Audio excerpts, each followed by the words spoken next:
This is our first possum for the day, and I just came across this.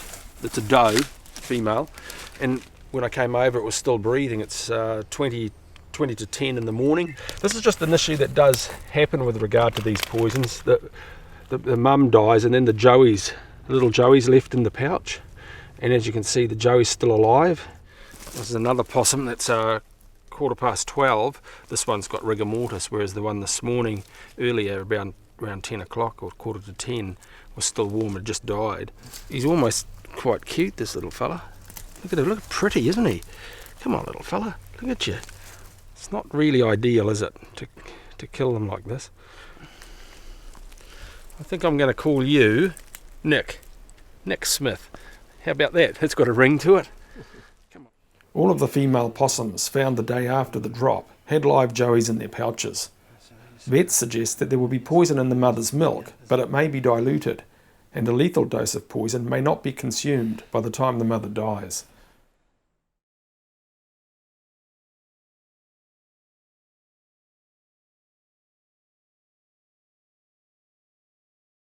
But you can see all the blood around the eyes, around her eyeballs. There's blood around the legs there again too. You can see the redness there. Yeah. I don't know what causes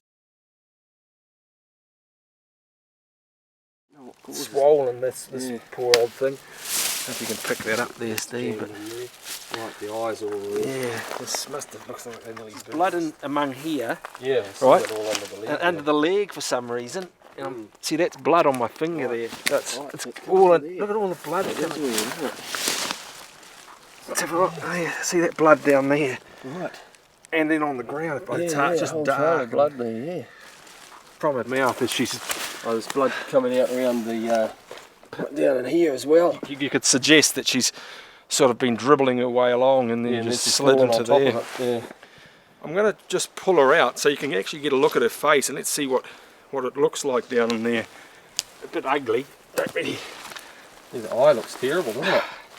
Really blood around it. Yeah, if you look at this. Oh, there's been all blood out of the nose. It's typical, isn't it? Yeah, just it looks terrible. There's blood on the ground here, probably doesn't pick that up. You can see it all there. Let's see that there. A lot of blood in the ground. Yep. So here we have deer number 10, a nice hind in good condition. I think it's important to point out just how much poison's being dropped around these. One horse was actually found in the paddock, dead up against the pine trees. It had obviously been thrashing around for quite some time, had a lot of mucus, it almost looked like its lungs are blowing out of its face. Another horse was also found in that same paddock under a pine tree, and of course the fourth horse to die was Bullet, and she died in the paddock behind us in town. They don't want to eat, they lose all body coordination, they actually have trouble even standing. The veins in their bodies basically pop out all over the place. Their gums go completely white like a shock. You can see that the animals are so distressed, there is absolutely nothing that you can do to help them. The vitamins we were giving via a syringe mixed with water, and it was all it entailed was putting that into the mouth, and all they needed to do was swallow. She even lost the ability to be able to do that.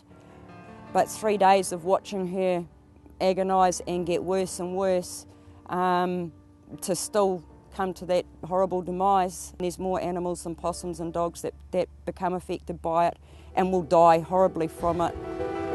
On the Friday there was an aerial drop of 1080 along the ridge line. On the Sunday I had quite a frantic call from my mother telling me that the red cow was dead, and then she came back and found her daughter and brought her up, and she wasn't well. The first cow died on the Sunday, and then on the Monday I called at 8 o'clock or 9 o'clock to have that cow autopsied, and I also had the second sick cow up here in the yards. She'd gone from being reasonably bad to bloody terrible. She couldn't stand, she was fighting to kind of keep herself together, so I stayed out of the yard and stayed on the outside, and then I called my brother to get the rifle.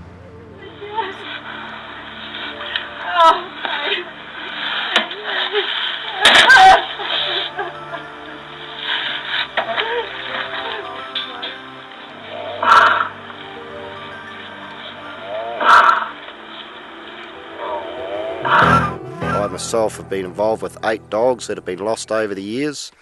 It is pretty horrific what you see these dogs go through, and regardless of whether you've got muzzles or whatever, there is still going to be dogs right throughout the country lost on farms. That's just the on-farm dogs without any of the other pet dogs or anything else around. It is horrific, and we're expected to work right in the middle of all this stuff.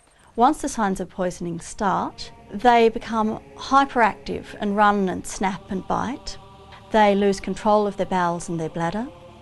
They experience twitching of their muscles, often facial muscles. Then the spasms of the muscles become more severe, and they develop very strong spasms of muscles in their legs and tail that make all of their limbs and tail very stiff.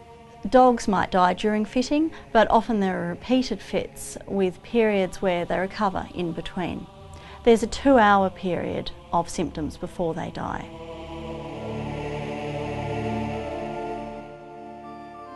You can kill over 2,500 25 kilogram dogs with the amount of TN80 that is usually put on a hectare.